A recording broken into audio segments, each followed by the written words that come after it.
आप लोगों का सपोर्ट ही मुझे नेक्स्ट पार्ट बनाने में मोटिवेट देता है। देश में अपनी तरह का इकलौता एस रैंक क्लास अवेकन किया था, लेकिन मेरे अपने माँ बाप ने ही मुझे अवेकनिंग प्लेटफॉर्म पर दबोच लिया। मेरी ब्लड लाइन को ज़बरदस्ती निचोड़ कर निकाल लिया और उसे मेरे दो चेहरे वाले सांप जैसे छोटे भाई को ट्रांसफ़र कर दिया। सिर्फ पूरा स्कूल ही मुझ पर कुत्ते से भी बदतर समझकर नहीं हंसा, बल्कि वो टॉप स्टूडेंट भी जिसने मेरे साथ टीम अप करने का वादा किया था, रातों रात साइड बदल गया। क्योंकि इस ग्रेट अवेकनिंग एरा की दुनिया में अपनी ब्लड लाइन खोने के बाद मेरे पास सिर्फ डी रैंक सॉर्सरर क्लास बचा था, यानी सबसे घटिया और सबसे नीचे वाला क्लास। वहीं मेरा छोटा भाई मुझसे छीना हुआ S rank class Titan shield इस्तेमाल करके सबका पूजनीय जीनियस प्रोडिजी बन गया। लेकिन मैं, जिसे उसके अपने क्लैन ने बिना एक पल सोचे घर से निकाल फेंका, जिसे कचरे की तरह छोड़ दिया गया, अंधेरे में खड़ा लगभग हंस पड़ा। क्योंकि जिस पल मेरी ब्लड लाइन छीनी गई, उसी पल गलती से मैंने सुप्रीम डीमन सिस्टम एक्टिवेट कर दिया, एक एस रैंक क्लास। मजाक मत करो, उसी वक्त मैं पूरी दुनिया के इकलौते SSR rank class demon sovereign में असेंड कर गया। एक ऐसा क्लास जो 8 प्राचीन दानवों की भयावह शक्तियों को कमांड करता है, और सिर्फ कुछ स्टैट पॉइंट्स एलोकेट करके ही मैं शून्य से एम्परर लेवल पावर बना सकता हूँ। इस समय पृथ्वी की सबसे खतरनाक जगहों में से एक फॉरबिडन जोन के अंदर मैं लेवल 35 मॉन्स्टर को उस तथाकथित जीनियस प्रोडिजी का पीछा करते हुए देख रहा हूँ, उसे ज़मीन में रौंदते हुए एक जायंट स्लाइम बॉस। और मैं यहाँ एक हाथ पॉकेट में डाले खड़ा हूँ, जबकि दूसरे हाथ में रन सील्स की चमक मेरी हथेली में जल रही है। मैं हल्का सा मुस्कुराता हूँ, उंगलियाँ चटकाता हूँ और मन ही मन सोचता हूँ, तुम अभी भी नहीं समझे कि जब मैं कहता हूँ कि मेरे पास सब कुछ है तो उसका मतलब क्या होता है। अब वापस चलते हैं ज्ञान 6 हाई स्कूल में। बस एक सेकंड पहले सुनहरी रोशनी का एक अंधा कर देने वाला पिलर जिम्नेजियम की छत को चीरता हुआ निकला था। वही अवेकनिंग फेनोमेनन था, S rank hidden class Titan shield का साफ संकेत। भीड़ की दहाड़ अभी लोगों के गले में ही अटकी हुई थी, पूरी तरह फूटी भी नहीं थी कि अगले ही पल अर्थ एट्रीब्यूट फोर्स की एक भयानक लहर बिना किसी चेतावनी, बिना किसी दया के सीधे खाई की रीढ़ पर आ गई।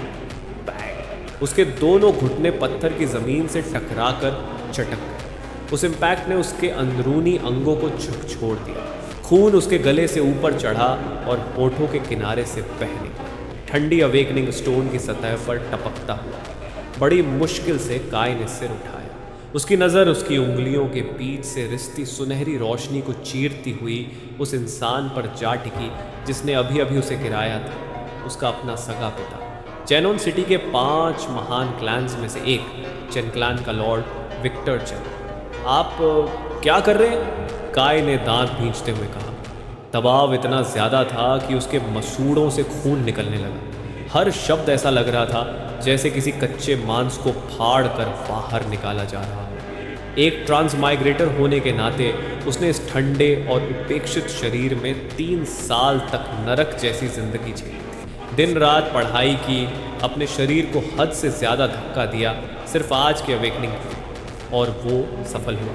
एक एस रैंक क्लास, ऐसा गिफ्टेड प्रोडिजी जिसे ड्रैगन नेशन साल में मुश्किल से एक बार देखता है, ऐसा टैलेंट जिसे हर फैक्शन राजाओं जैसी इज्जत देता है, तो फिर उसका अपना पिता गर्व और खुशी की जगह उसे इतनी बेरहमी से क्यों कुचल रहा था?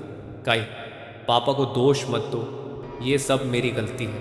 नीचे प्लेटफॉर्म से नकली आंसुओं से भरी आवाज़ आई, बिल्कुल सही समय पर। काय का छोटा भाई रेक्स वहाँ खड़ा था, लाल आंखों के साथ, उनकी माँ वेरा की बाहों में ऐसे जैसे वो कांच का बना हो। रेक्स के पीले हाथों में 2 प्रीमियम पिल्स थी जिनसे दुर्लभ जड़ी बूटियों की खुशबू आ रही थी, एक टैलेंट पिल और एक गोल्ड एसेंस पिल, जिन्हें चेन क्लैन ने फैमिली एल्डर्स के सारे कनेक्शंस इस्तेमाल करके बहुत बड़ी कीमत देकर हासिल किया था। मॉम, मैं बस इसे पास से देखना चाहता था। ये S rank metal attribute class, ये हमेशा से मेरा सपना था। मेरा काय का क्लास लेने का कोई इरादा नहीं था। काय पहले ही मुझसे नफरत करता है और अब तो वो मुझे और भी ज़्यादा नफरत करेगा। रेक्स की आंखों से ठीक उसी समय आंसू निकले। उसका वो बेचारगी वाला अभिनय तुरंत विक्टर और वेरा दोनों के दिल में चुभ गया। लेकिन उसी पल जब काई नीचे देखता है, वो पकड़ लेता है रेक्स की आंखों में चमकती नंगी लालच की झलक, पूरी तरह 2 चेहरे वाला सांप काय को लगभग उल्टी आने लगती है। लेकिन जो चीज़ सच में उसकी रगों में बर्फ जमा देती है वो उसकी माँ वेरा के अगले शब्द होते हैं। वो बिना एक पल रुके मुड़ती है, उसकी आवाज़ ठंडी दया और आदेश से भरी हुई। काय, तुम्हारा भाई हमेशा से कमज़ोर रहा है। ये S rank class metal attribute का है और उसके हाथ में जो गोल्ड एसेंस पिल है उसके साथ ये परफेक्टली मैच करता है। बड़े भाई होने के नाते उसे दे देने में क्या बुराई है? हम फैमिली हैं, आखिर सब कुछ फैमिली के अंदर ही रहेगा। चाहे कोई भी अवेकन करे, रहेगा तो हमारा ही। उसे दे दो। काय का गुस्सा एक खोखली हंसी में बदल गया। उसके सीने में उबलता क्रोध उसकी समझदारी को जलाकर राख करने वाला था। इस मॉन्स्टर भरी दुनिया में जहां डंजन्स बिना चेतावनी के उतर आते हैं, ग्रेट अवेकनिंग एरा में तुम्हारा क्लास ही तुम्हारी जिंदगी है। क्लास के बिना वो शहर के गेट्स तक पार नहीं कर सकता, सबसे नीचे की जिंदगी जीने पर मजबूर हो जाएगा। क्या मैंने पहले ही काफ़ी कुछ नहीं छोड़ा? क्लैन रिसोर्सेज, कल्टीवेशन पिल्स, यहाँ तक कि फर्स्ट बॉर्न सन होने के बावजूद अपना कमरा भी छोड़ दिया। मैंने सब कुछ छोड़ दिया और अब आप लोग वो आखिरी चीज़ भी छीन रहे हैं जो मुझे जिंदा रख सकती है। काय की आंखें कोने में घिरे अकेले भेड़िए की तरह लाल चमक उठी। वो अपने माँ बाप को घूरता रहा। चुप रहो! विक्टर की दहाड़ से हवा कांप उठी। काय को कुचलती अर्थ फोर्स और भी ज्यादा भयानक हो गई। उनके आसपास की हवा दबाव से मुड़ने लगी। तुम जानते ही क्या हो? रेक्स की जल्द ही सू क्लैन की बेटी से एंगेजमेंट होने वाली है, जो सबसे एलीट फैमिलीज में से एक है। सू क्लैन सिर्फ रॉ पावर और पोटेंशियल को महत्व देता है। इस रैंक क्लास के साथ रेक्स उनके रैंक्स में अपनी जगह बना पाएगा, उनका पूरा सपोर्ट हासिल करेगा और जब ऐसा होगा चेन क्लैन पूरे जेनन सिटी में नंबर 1 बन जाएगा। तुम्हारा क्लास, तुम्हारा शरीर, तुम्हारी जिंदगी, ये सब तुम्हें चेन क्लैन ने दिया है। क्लैन के फ्यूचर के लिए इसे सैक्रिफाइस करना तुम्हारा कर्तव्य है, बिना किसी तर्क का टेढ़ा फेवरेटिज्म। एक बेटे को दूसरे बेटे के लिए बेच देने वाली शर्मनाक सोच। उनकी नज़रों में उनका बड़ा बेटा सिर्फ एक रॉ मटेरियल था, जिसे जब चाहे काट कर छोटे बेटे को खिला दिया जाए। नहीं, ये मेरा क्लास है। मेरी परमिशन के बिना कोई इसे छू भी नहीं सकता। काय ने अपने ऊपर दब रही उस दम घोंट देने वाली फोर्स से निकलने के लिए अपनी सारी ताकत झोंक दी।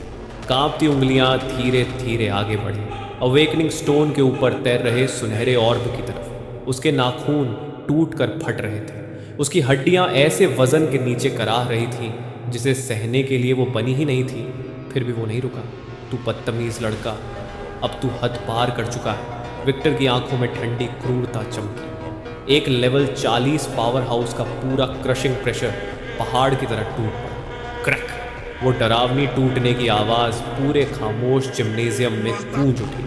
काय का दायां हाथ पूरी तरह टूट गया, एक भयानक एंगल में मुड़ता हुआ। दर्द ऐसा था जैसे उसे जिंदा काटा जाए। उसकी आंखों के आगे अंधेरा छा गया। ठंडा पसीना पल भर में उसकी पतली यूनिफॉर्म को पूरी तरह भिगो देता है और उन कुछ सेकंडों में जब वो अब वापस लड़ भी नहीं सकता, रेक्स बेखौफ अवेकनिंग प्लेटफॉर्म पर चढ़ जाता है और गोल्ड एसेंस पिल को एक ही घूंट में निगल लेता है। काय के पास से गुजरते हुए उसकी वो आंखें जो कुछ पल पहले नकली आंसुओं से भरी हुई थीं, अब खुली हुई हंसी उड़ाने वाली जीत के घमंड से चल रही थी। वो अपना सही सलामत हाथ आगे बढ़ाता है और लालच से अवेकनिंग स्टोन पर रख देता है। फिर एक ऐसा घुटन भरा और पेट मरोड़ देने वाला दृश्य सामने आता है जिसे देखकर किसी की भी रूह कांप जाए। वो रोशनी जो असल में काय की थी, प्रीमियम पिल्स की कैटलिसिस और विक्टर की अर्थ फोर्स के ज़बरदस्ती खींचने के बावजूद रेक्स का विरोध नहीं करती, बल्कि खून की गंध सूंघ चुके शार्क की तरह वो उत्साह से रेक्स की बाह में दौड़ पड़ती है और उसके शरीर में समा जाती है। सुनहरी रोशनी उल्टी दिशा में बहने लगती है। टाइटन शील्ड अवेकन हो जाता है, अपनी ही रोशनी को खुद को पूरी तरह छोड़कर रेक्स के शरीर में मिलते हुए देखकर काय के अंदर कुछ अजीब होता है। उसकी आंखों में जलती पागलपन और आग जैसी रेज अचानक धीरे धीरे गायब होने लगती है। उनकी जगह कुछ और भी ज़्यादा डरावनी चीज़ ले लेती है, बर्फ़ जैसी ठंडी पूरी खामोशी। ब्लड टाइज, फैमिली बॉन्ड्स, इस घिनौने फेवरेटिज्म और ठंडी कैलकुलेशन के सामने ये सब बस एक बहुत बड़ा मजाक था। ये दुनिया हमेशा से कमज़ोरों को निगलने वाली दुनिया रही है, सर्वाइवल ऑफ द फिटेस्ट। यहाँ तक कि जिसे फैमिली लव कहा जाता है वो भी आखिर में सड़ जाता है। जैसे ही वो अपनी आंखें पूरी तरह बंद करता है, खुद को एक बेकार नोबडी की किस्मत के अंधेरे गर्त में गिरने के लिए तैयार करते हो। Think, player has suffered the ultimate betrayal. Resentment and rage have reached threshold. Spiritual resonance achieved. Demon system officially activated. System binding complete. Soul compatibility 100%. Beginner's gift pack distributed. Congratulations. Player has ascended to the hidden one-of-a-kind SSR rank class. Demon Sovereign. वो mechanical आवाज़ बिना किसी चेतावनी के उसके दिमाग में गूंज उठती है। ठंडी, सिंथेटिक, जैसे कोई तलवार अंतहीन रात को चीर रही हो और काई की आंखों के सामने फैले अंधेरे को दो हिस्सों में काट रही हो। उसकी पुतलियाँ सिकुड़ जाती हैं, फिर धीरे धीरे उसके होठों के कोने पर एक ठंडी और बेकाबू मुस्कान उभरती है। SSR रैंक, हर नॉन सिस्टम से ऊपर का अस्तित्व, एक डिवाइन टियर जो ड्रैगन नेशन के पूरे इतिहास में कभी दिखाई ही नहीं दिया। तो मतलब आसमान पूरी तरह अंधा नहीं हुआ था। उसने काय को नरक में इसलिए फेंका ताकि वो एक डीमन बनकर वापस लौट सके।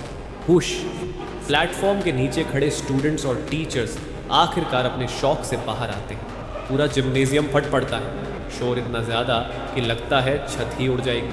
हे भगवान, छोटे भाई ने अवेकनिंग प्लेटफॉर्म पर ही अपने बड़े भाई का S रैंक क्लास छीन लिया। चेन क्लैन सच में बेहद निर्दयी है। मरना है क्या? धीरे बोल। तुमने नहीं देखा लॉर्ड चेन ने खुद उसे कुचल दिया? इस बार काय पूरी तरह खत्म हो गया। टूटा हुआ हाथ, कोई क्लास नहीं, अब वो जिंदगी भर एक आम वर्कर जितना भी काम का नहीं रहेगा। हर दिशा से आती फुसफुसाहटें उस पर बरसती रहती हैं, दया, मजाक और मुश्किल से छिपाई गई खुशी। विक्टर नफरत भरी एक ठंडी सांस छोड़ता है। वो नीचे ज़मीन पर पड़े काय को ऐसे देखता है जैसे किसी कूड़े के थैले को देख रहा हो जिसने अपना इस्तेमाल पूरा कर लिया हो। काय, मुझे कठोर होने के लिए दोष मत दे। क्लैन सबसे पहले आता है। अब जब तुम्हारे पास कोई क्लास नहीं रहा तो बस चेन क्लैन एस्टेट में रहो और एक सामान्य इंसान की तरह ज़िंदगी बिताओ। आज्ञाकारी बनो। चेन क्लैन तुम्हें भूखा नहीं मरेगा। मैं तुम्हें खाना दूंगा, रहने की जगह दूंगा, आराम से रखूँगा। काय धीमी, बेहद शांत हंसी हंसता है, ऐसी हंसी जिससे इंसान की रीढ़ में सिहरन दौड़ जाए। खोखली और पूरी तरह अंत।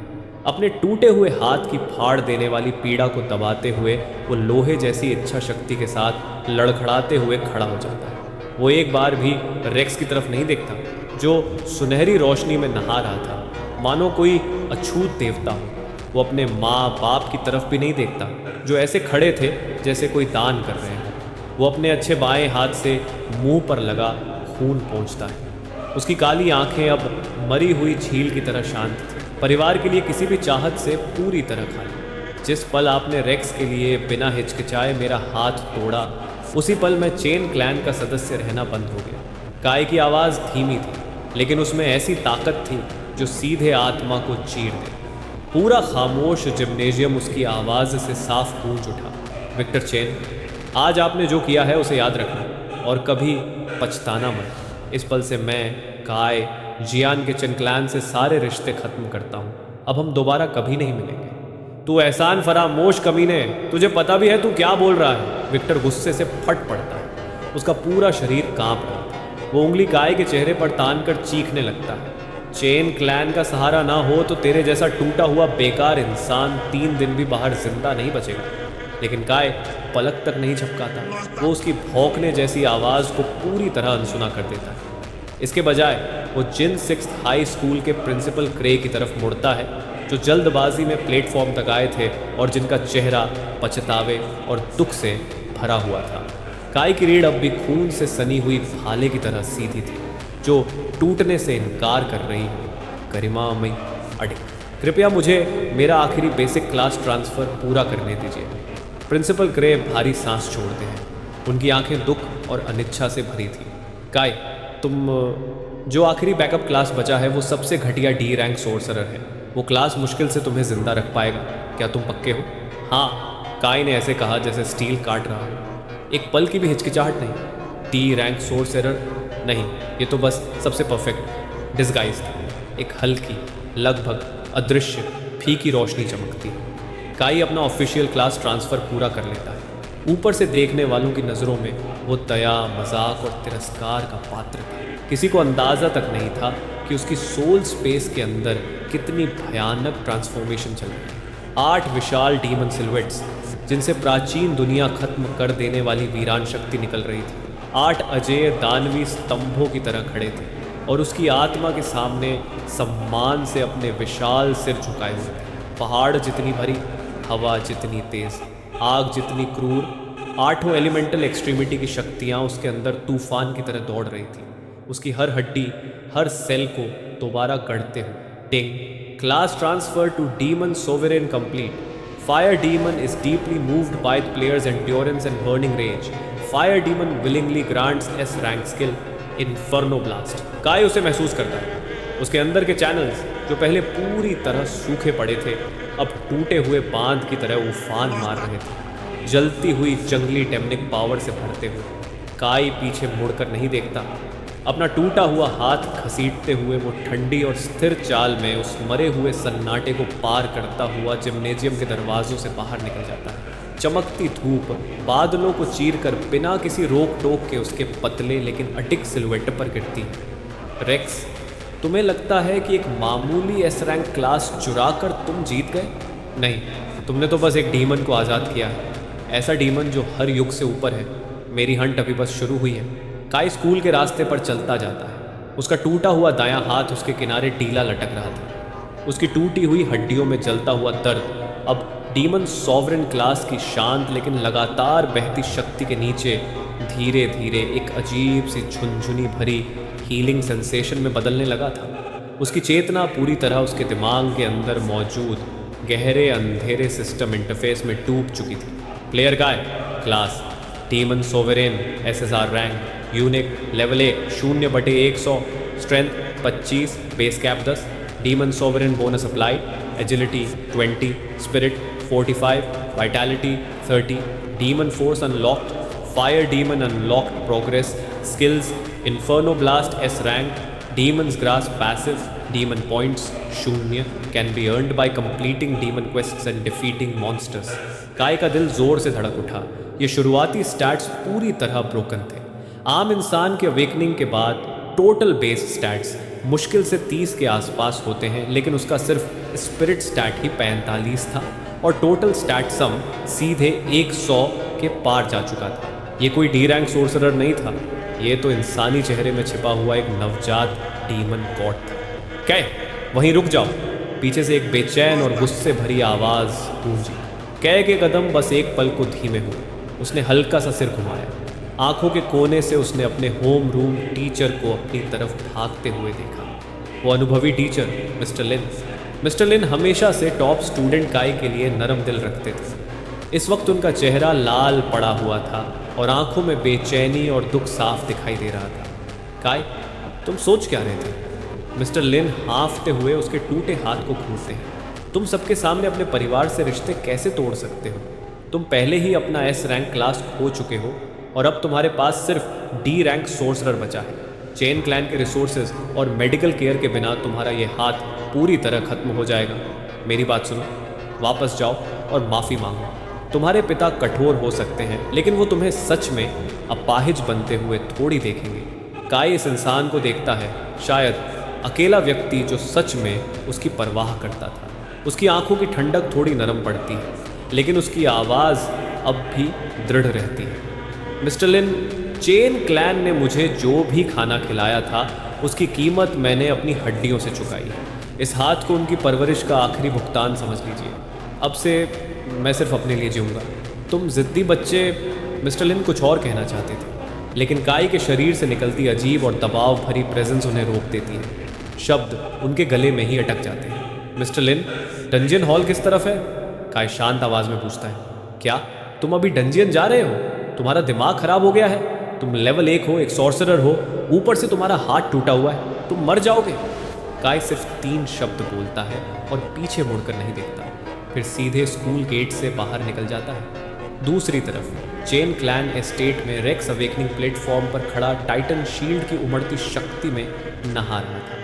उसके शरीर से निकलती मेटल एट्रीब्यूट डिफेंसिव फोर्स खुद धरती जितनी भारी महसूस हो रही थी। विक्टर और वेरा अपने प्यारे छोटे बेटे के आसपास खड़े गर्व से मुस्कुरा रहे थे। रेक्स, कैसा लग रहा है ये एस रैंक क्लास?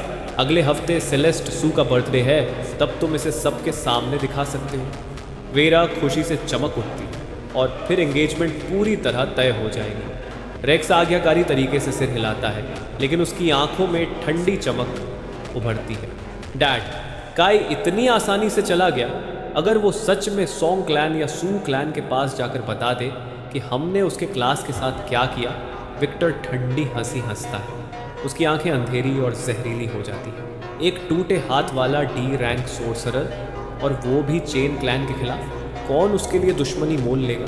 अगर वो खुद मरने जाना चाहता है तो जाने दो, लेकिन एहतियात के लिए मैं लोगों को उसके पीछे लगा दूंगा। अगर उसने एक शब्द भी बाहर निकाला तो चेन क्लैन बेकार लोगों को नहीं पालता, और गद्दारों को तो बिल्कुल नहीं। चैनन सिटी डंजन हॉल, ये जगह हमेशा शोर से भरी रहती थी। प्लेयर्स टीम बनाते हुए, ट्रेड करते हुए, बाउंटी मिशंस लेते हुए। काय का टूटा हुआ हाथ और पीला चेहरा उसे भीड़ में अलग बना रहा था। अरे, ये तो जियान सिक्सत का वही जीनियस स्टूडेंट है ना, जिसने इस रैंक क्लास अवेकन किया था। भाई, तू पीछे रह गया। उसके अपने बाप ने वो क्लास उससे छीन लिया। अब वो टूटा हाथ वाला डी रैंक सोर्सरर है। कितना पैथेटिक। ऐसा बेकार इंसान डंजियन हॉल में क्या कर रहा है? खुद मरने आया है क्या? मजाक की लहरें लगातार काई से टकराती हैं, लेकिन उसने एक बार भी ध्यान नहीं दिया। वो सीधा मिशन बोर्ड तक गया। उसकी नज़र एक ऐसे डंजन पर जाकर टिक गई जिस पर किसी का ध्यान नहीं था। कोने में दबा हुआ एक E rank dungeon, goblin Warren. E rank, recommended level 5 से 8, गॉब्लिन्स और कॉर्प्स क्रॉलर्स से भरा हुआ, फर्स्ट क्लियर रिवॉर्ड अनक्लेम्ड। मैं गॉब्लिन वॉरन में एंटर कर रहा हूँ। काई अपना आईडी काउंटर पर सरका देता है। स्टाफ मेंबर वहीं जम जाता है, उसे साफ दया भरी नज़रों से देखते हुए। देखो, भले ही ये ई रैंक है, लेकिन एनवायरनमेंट बहुत ब्रूटल है और मॉन्स्टर्स बहुत ज़्यादा हैं। लेवल 10 प्लेयर्स भी इसे सोलो करने से डरते हैं। तुम्हारी हालत में काई जवाब देने की भी ज़रूरत नहीं समझता। वो बस कॉन्फर्मेशन टैप कर देता है। रजिस्ट्रेशन पूरी होने के बाद वो ट्रांसपोर्ट अरे की तरफ बढ़ता है। जैसे ही वो अंदर कदम रखने वाला होता है, सिस्टम की आवाज़ गूंजती है। Ting. Player is about to enter a dungeon. Fire demon trial activated. Demon Sovereign's first test. Mission details: clear Goblin Warren within 10 minutes using no potions of any kind. Mission reward: unlock Demon Force, Wind Demon, Phantom Dash, massively boosts movement speed and evasion. काय के होठों पर एक निर्दयी मुस्कान उभरती है। 10 minute बहुत ज़्यादा है। सफ़ेद रोशनी चमकती है। काय हॉल से गायब हो जाता है। उसके गायब होने के कुछ देर बाद 2 काले कपड़ों वाले आदमी हॉल में चुपचाप दाखिल होते हैं। उनकी छाती पर ब्लू वुल्फ एम्बलम सिला हुआ था। दोनों एक दूसरे को देखकर मुस्कुराते हैं। यंग मास्टर सही था, ये बेकार इंसान सच में डंजन में घुस गया। चलो अंदर कोई शांत कोना ढूंढते हैं और इसे हमेशा के लिए सुला देते हैं। डंजन के अंदर एक अंधेरी और गीली गुफा सड़ी हुई बदबू दीवार की तरह टकराती है। काई एंट्रेंस पर खड़ा था। वो धीरे धीरे अपना बायां हाथ उठाता है। उसकी हथेली में गहरे लाल रंग की आग जल उठती है। देखने में छोटी, लेकिन उससे निकलती गर्मी दम घोंट देने वाली थी। उसके आसपास की पत्थर की दीवारें छूते ही पिघलने लगी।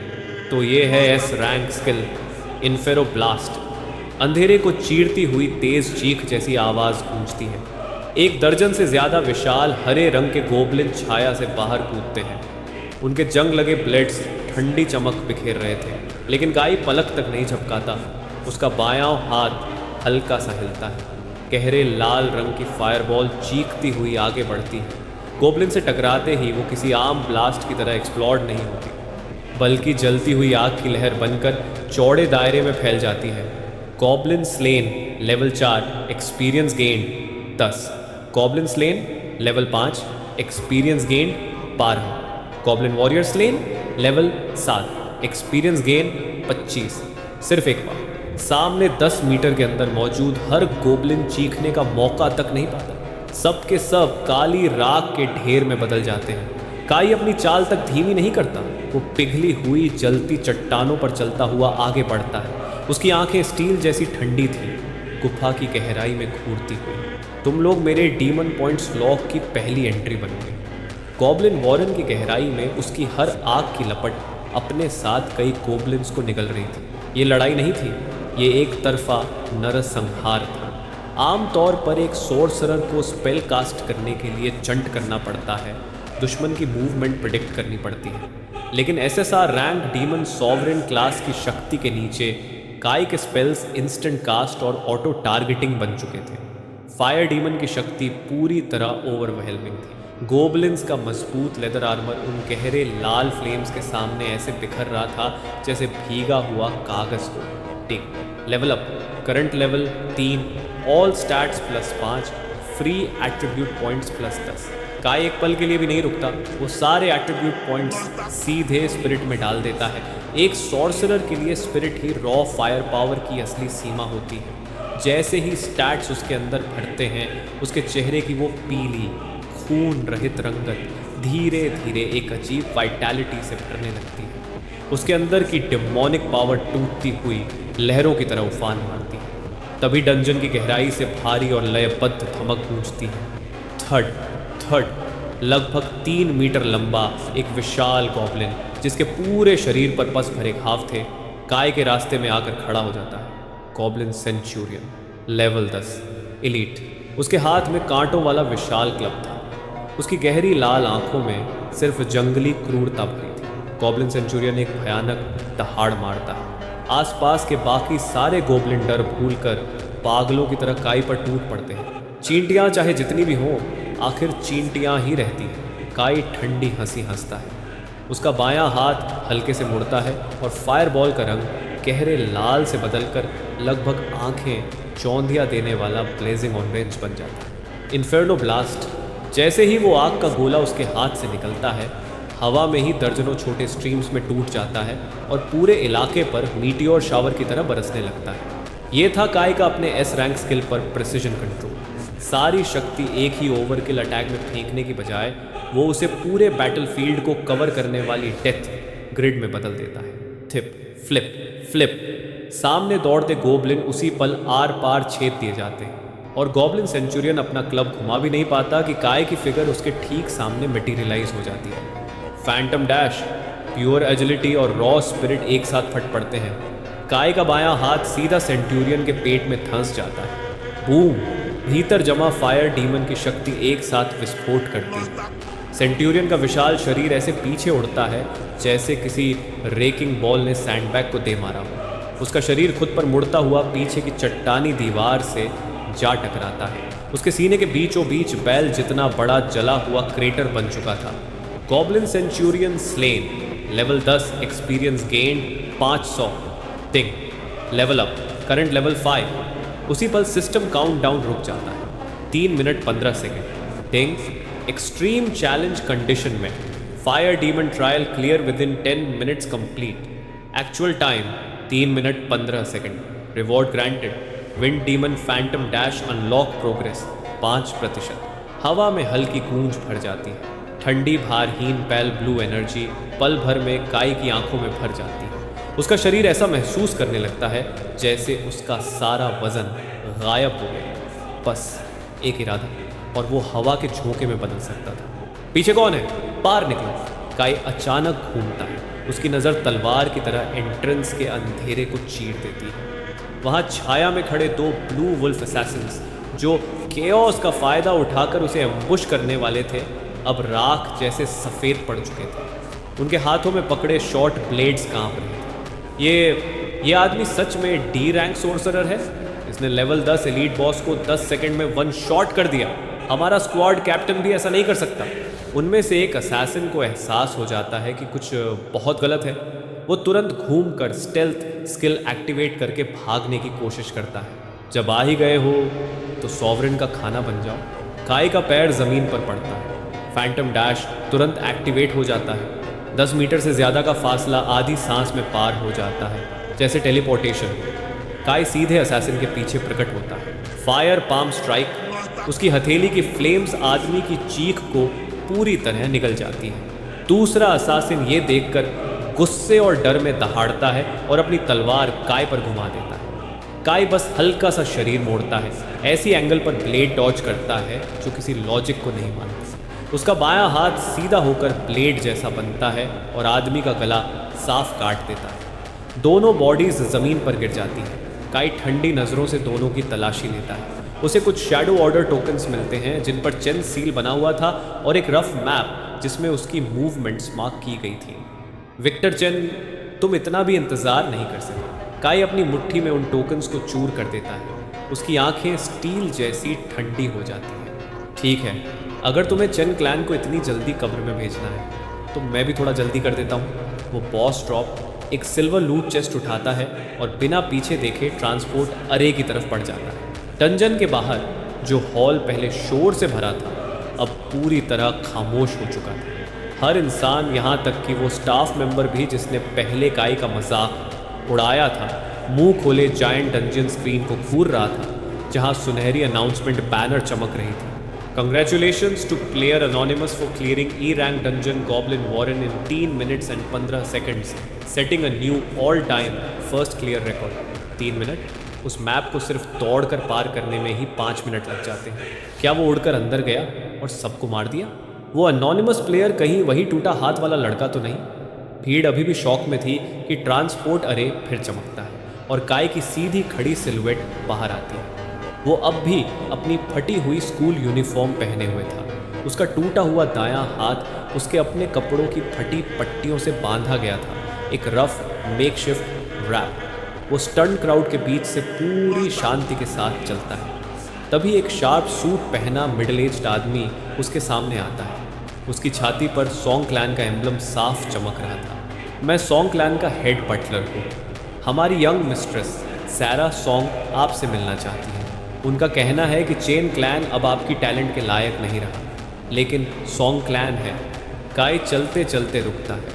उसके होठों पर हल्की मनोरंजित मुस्कान उभरती है। सारा सॉन्ग, रास्ता दिखाओ। वो जानता था कि जैनन सिटी का असली खेल अब शुरू होने वाला है। जैनन city centre skyline zenith restaurant. पूरे फ्लोर को खाली करा दिया गया था। फ्लोर टू सीलिंग विंडोज़ के बाहर पूरा शहर तैरते बादलों में लिपटा हुआ था। काई लेदर सोफा पर बैठा था, आसपास की लग्जरी के बीच पूरी तरह अलग दिखाई देता हुआ। उसका टूटा हुआ हाथ, जिसे डीमन सॉवरेन की शक्ति धीरे धीरे हील कर रही थी, अब भी अस्थाई बैंडेजेस में लिपटा था, लेकिन सूजन काफ़ी कम हो चुकी थी। उसके चेहरे पर हार का एक निशान तक नहीं था। उसके सामने बैठी थी एक युवा महिला, शांत और कंपोज्ड। उसने body fit black combat suit पहना हुआ था। लंबे बाल हाई पोनी टेल में बंधे थे। उसकी आंखों और भौहों में तेज कमांडिंग ऑरा था। सैरा सॉन्ग क्लैन की युवा पीढ़ी की rising star, B rank class star blade duelist. 3 minute 15 second. Saira की पतली उंगलियां मेज़ पर रिदम से टैप कर रही थी। उनके बीच ताज़ा छपी बैटल रिपोर्ट रखी थी। Goblin Centurion one shotted. काई, अगर मैं गलत नहीं हूँ तो तुम्हारा पब्लिक प्रोफाइल अभी भी सिर्फ एक डी रैंक सोर्सरर दिखाता है, एक यूजलेस नोबॉडी। और चेन क्लैन ने तुम्हारी एस रैंक ब्लड लाइन भी छीन ली थी। कै आराम से मेज़ पर रखा एक स्प्लिट फ्रूट उठाता है और उसका एक बाइट लेता है। उसकी आवाज़ पूरी तरह शांत थी। सैरा, तुम मुझे यहाँ तक लाने के लिए इतना सब कर चुकी हो। यकीनन सिर्फ मेरी दुख भरी कहानी याद दिलाने के लिए तो नहीं बुलाया होगा। सैरा हल्का सा मुस्कुराती है। स्मार्ट लोग सीधे मुद्दे पर आते हैं, मुझे ये पसंद है। वो थोड़ा आगे झुकती है। उसकी आंखें खिंची हुई तलवार जैसी तेज़ थी। चेन क्लैन के वो दोनों अंधे हैं, लेकिन मैं, सैरा सॉन्ग, ऐसे इंसान को इग्नोर नहीं कर सकती जो डी रैंक दिखने के बावजूद डंजन को उस तरह क्लियर करे। तुम कुछ छिपा रहे हो। टाइटन शील्ड से भी कहीं ज़्यादा डरावनी चीज़। काई, सॉन्ग क्लैन ज्वाइन कर लो। चेन क्लैन ने तुमसे जो छीना है उसे वापस लेने में सॉन्ग क्लैन तुम्हारी मदद करेगा। काई धीमे से हंसता है और फ्रूट का बचा हिस्सा मेज़ पर रख देता है। वापस लेना? कैसे? विक्टर को मार दूँ? रेक्स को ख़त्म कर दूँ? सारा एक पल के लिए रुक जाती है। चैन क्लैन शायद सॉन्ग क्लैन जितना ताकतवर नहीं है, लेकिन वो सालों से जैनन सिटी में जड़ें जमाए हुए हैं। उन्हें उखाड़ना आसान नहीं होगा। सॉन्ग क्लैन तुम्हें टॉप टियर मेडिकल रिसोर्सेज दे सकता है ताकि तुम्हारा हाथ ठीक हो जाए। एस रैंक या उससे ऊपर का स्टाफ ग्रैंड एकेडमी में गारंटीड एडमिशन सारा अपना पूरा ऑफर सामने रख देती है। तुम्हें बस अगले हफ्ते होने वाले ग्रैंड एकेडमी टूर्नामेंट में सॉन्ग क्लैन की तरफ से रिप्रेजेंट करना होगा। हमें उस सीक्रेट रियल्म का स्लॉट चाहिए। बुरी डील नहीं है। काई ऊपर देखता है। उसकी आंखों में हल्की अम्यूजमेंट चमकती है। लेकिन मैं मना करता हूँ। सैरा का एक्सप्रेशन तुरंत ठंडा पड़ जाता है। काय, तुम्हारी सिचुएशन अच्छी नहीं है। विक्टर पहले ही ब्लू वुल्फ स्क्वाड भेज चुका है। तुम्हें लगता है कि डंजन के अंदर 2 नोबडीज मार देने से तुम सेफ हो गए? किसी पावरफुल क्लैन के सपोर्ट के बिना तुम मेडिसिन तक अफोर्ड नहीं कर सकते। मुझे सॉन्ग क्लैन ज्वाइन करने की ज़रूरत नहीं, बराबरी पर खड़ा होने के लिए। काई धीरे से खड़ा हो जाता है। उसके अंदर दबा हुआ डिमोनिक प्रेजेंस बाहर रिसने लगता है। हमेशा कंपोज्ड रहने वाली सैरा का दिल एक पल को कांप उठता है। उसके सामने बैठा इंसान अब टीनेजर नहीं लग रहा था, बल्कि कोई एंशिएंट प्रेडेटर लग रहा था जो किसी भी पल हमला कर सकता है। हम पार्टनरशिप करेंगे। काय अपना बायां हाथ आगे बढ़ाता है। मैं तुम्हें वो स्लॉट दिलाऊंगा, तुम मुझे इंटेल और एंट्री पासेस दोगी। सारे रिवॉर्ड्स में से 70% मेरा होगा और सॉन्ग क्लैन हर उस एंशिएंट रिलिक को ढूंढेगा जिसमें डिमोनिक एनर्जी हो मेरे लिए। सैरा लगभग हंस पड़ती, जैसे उसने कोई मजाक सुना हो। लेकिन काय की आंखों में झांकते ही उन अथाह और समझ से परे गहराइयों को देखकर मना करने वाले शब्द उसके मुंह से निकल ही नहीं पाते। वो महसूस कर सकती थी काय किसी ट्रांसफॉर्मेशन से गुजर रहा था, ऐसी ट्रांसफॉर्मेशन जो पूरे जानन सिटी का बैलेंस उलट सकती थी। ठीक है, जैसे किसी अदृश्य ताकत ने मजबूर किया हो, सैरा उसका हाथ पकड़ लेती है। पहली इंटेल सू क्लैन रेक्स की रेपुटेशन बनाने के लिए मूनवेल प्लेन्स डंजन को पूरी तरह लॉकडाउन कर चुका है। वो चाहते हैं कि रेक्स वहाँ लेवल 10 पहुँचे और तुम्हारे एस रैंक कोर एसेंस के साथ पूरी तरह मर्ज हो जाए। काय के होठों पर धीरे धीरे एक निर्दयी मुस्कान उभरती है। मूनवेल प्लेन्स किसी को दफनाने के लिए बिल्कुल सही जगह लगती है। आधे घंटे बाद काय रेस्टोरेंट से बाहर निकलता है। उसके सामने सिस्टम इंटरफेस चमकता है। Ting, demon quest triggered. Moon demon background. Moonwell plains कभी मून डीमन का सेक्रेड ऑल्टर था, अब वहाँ लो टियर मॉन्स्टर्स का कब्जा है। मिशन मूनवेल प्लेन्स में एंटर करो, 100 मून क्रीचर्स सैक्रिफाइस करो, उस इंट्रूडर को ख़त्म करो जिसने वो चीज़ चुराई जो कभी उसकी थी ही नहीं, रेक्स। Reward, unlock demon force, moon demon, gravity control 3%। 10 पर काय ठंडी मुस्कान देता है। वो सीधे वहाँ नहीं जाता। सारा से मिले एडवांस पेमेंट का इस्तेमाल करके वो एक ब्लैक मार्केट पोटियन शॉप में पहुंचता है। मुझे 10 ब्लडबर्न पोटियंस चाहिए। शॉपकीपर उसे घूरता है। बच्चे, वो चीज़ें फोर्सफुली पोटेंशियल निकालने के लिए होती हैं, ज़्यादा लोगे तो ज़िंदगी के साल कम हो जाएंगे। तुम बहुत बोलते हो। काय सोने के सिक्कों की गड्डी काउंटर पर फेंक देता। ब्लडबर्न पोशंस बाकी लोगों के लिए जहर थी, लेकिन उसके लिए वो फ्यूल थी। ऐसी फ्यूल जो उसकी माना को तुरंत बढ़ा सकती थी और फायर डीमन के बजर्ग स्टेट को ट्रिगर कर सकती थी। उस रात काई एक छोड़ी हुई फैक्ट्री में जाता है। वो अपनी चेतना शांत करता है और डीमन सॉवरेन की कोर फ्लेम पर ध्यान केंद्रित करता है। Ting, player kills detected, demon points conversion complete, current level raise to 8, fire demon passive unlock, eternal scorch, all fire attribute damage now permanently applies an unquenchable burn. Kai धीरे धीरे आंखें खोलता है। उसका बायां हाथ मुट्ठी में बदल जाता है। पेल ब्लू हरिकेन और डार्क रेड इन्फर्नो उसके चारों ओर लिपट जाते हैं, विनाश की भयानक ऑरा बनाते हुए। रेक्स, तुम मेरी चीज़ छीन तो सकते थे, लेकिन क्या तुम उसे संभाल भी पाओगे? दूसरी तरफ चेन क्लैन विला के अंदर रेक्स एक महंगे मेडिसिनल टब में डूबा हुआ था। सुनहरी रोशनी उसके पूरे शरीर में बह रही थी। उसकी शक्ति लेवल 10 के करीब पहुंच चुकी थी। डैड, मॉम, मैं खुद को और ताकतवर महसूस कर सकता हूँ। तो ये होता है एस रैंक क्लास का एहसास। रेक्स एक्साइटमेंट से लगभग चमक रहा था। विक्टर गर्व से उसके कंधे पर हाथ मारता है। ये तो बस शुरुआत है। कल मूनवेल प्लेन्स जाना, सेलेस्ट तुम्हारे साथ जाएगी। उसके बाद तुम पूरे जनन सिटी के सबसे चमकते टैलेंट बन जाओगे। वेरा एक स्पिरिट फ्रूट छीलते हुए तिरस्कार से कहती है, और वो भागा हुआ यूजलेस नोबडी शायद अब तक किसी गंदी नाली में सड़ रहा होगा। उन्हें बिल्कुल अंदाज़ा नहीं था जिस लड़के को वो पहले ही मरा हुआ मान चुके थे, वो इस वक्त चांदनी के नीचे खड़ा था, ठंडी आंखों से चेन क्लैन विला की दिशा में देखता हुआ। उस रात जैनन सिटी के ऊपर का चांद खून जैसा लाल चमक रहा था। अगली सुबह जैनन city outskirts, moonwell plains dungeon entrance, पूरा इलाका चेन और सू क्लैंस की प्राइवेट फोर्सेस ने सील कर रखा था। कॉम्बैट क्लास गार्ड्स की कतारें लाल कारपेट वाले रास्ते के दोनों तरफ खड़ी थी। रेक्स चमचमाते सिल्वर हेवी आर्मर में विक्टर और वेरा के साथ खड़ा था और एक युवा लड़की से हंसते हुए बात कर रहा था। वो लड़की बेहद खूबसूरत थी। उसके चेहरे पर जन्मजात एरोगेंस साफ झलक रही थी। वो और कोई नहीं, सू क्लैन की यंग मिस्ट्रेस सेलेस्ट स्यू थी। रेक्स, मैंने सुना है कि उस यूजलेस आदमी के एस रैंक क्लास के साथ मर्ज होने के बाद तुम्हारा स्ट्रेंथ स्टैट 100 पार कर गया। सेलेस्ट की चमकती आंखों में एडमिरेशन साफ दिख रही थी। रेक्स विनम्रता से मुस्कुराता है, लेकिन उसकी आंखों में निजी जीत का घमंड भरा था। ये सब मॉम और डैड की सपोर्ट की वजह से है। टाइटन शील्ड सच में सिर्फ मेरे हाथों में जीवित होता है, मेरे तथाकथित बड़े भाई की तरह नहीं, जिसने उसे पाकर भी बर्बाद कर दिया। उस मनहूस कचरे का नाम भी मत लो। वेरा तुरंत बोल पड़ती है। आज सेलेस्ट खुद तुम्हारे साथ डंजन रन कर रही है। मून वुल्फ किंग का फर्स्ट क्लियर ज़रूर लेना, दोनों क्लैंस के लिए नाम कमाना। तभी जैसे ही सब लोग डंजन में एंटर करने वाले होते हैं, दूर पेड़ों की लाइन की छाया से एक फिगर धीरे धीरे बाहर आता है। बहुत लंबा नहीं, लेकिन उसकी प्रेजेंस हड्डियों तक ठंड पहुंचा रही थी। उसकी पीठ पर एक बिल्कुल साधारण लॉन्ग सोर्ड टंगी थी। उसका दायां हाथ मोटी बैंडेजेस में लिपटा हुआ था और सीने से बंधा था। अगर आपको ये पार्ट पसंद आया हो तो प्लीज़ लाइक, कमेंट और सब्सक्राइब फॉर नेक्स्ट पार्ट।